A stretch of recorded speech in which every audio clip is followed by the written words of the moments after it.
মোদিজি, আমি স্বপ্নেও কোনোদিনও ভাবিনি যে আমাকে একদিন দেশ ছেড়ে চলে যেতে হবে। আমি সব কিছুই জনগণের জন্যই করেছিলাম। আমার জন্যে আমি কিছুই রাখিনি জীবনে। সব কিছু জনগণের জন্যই ত্যাগ করে দিয়েছি আমি। কিন্তু সেই জনগণই আমাকে চিনতে পারলো না। আমাকে দেশ ছেড়ে চলে যেতে হচ্ছে আজকে।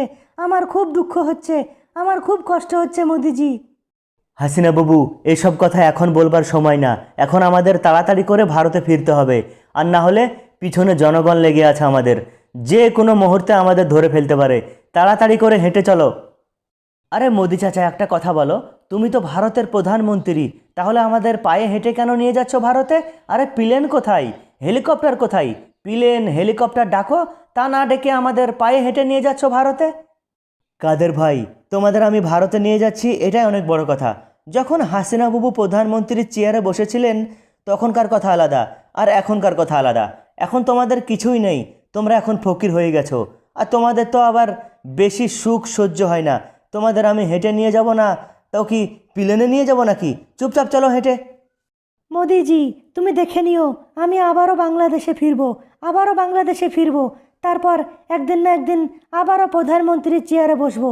আমি গ্যারান্টি দিচ্ছি, একদিন না একদিন বাংলাদেশে আমি অবশ্যই ফিরবো। কিন্তু হাসিনা বাবু, একটা কথা বলো, তোমার মাথায় যে একটা বস্তা আছে, ওই বস্তায় কি আছে? আর হাতে একটা ব্যাগ আছে, ঝোলা ব্যাগ। সেই ঝোলা ব্যাগে কি আছে? কি নিয়ে যাচ্ছ তুমি ভারতে? মমতাজ, তুমি বুঝবে না আমার মাথায় বস্তায় কি আছে।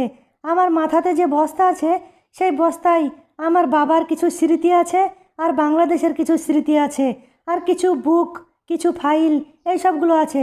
আর হাতে যে ঝুলাটা দেখছো, ঝুলা ব্যাগ, সেই ঝুলা ব্যাগে পানির বোতল আছে। আর কিছুই নেই। আমি নিজের জন্য বাংলাদেশ থেকে কিছু নিয়ে আসিনি।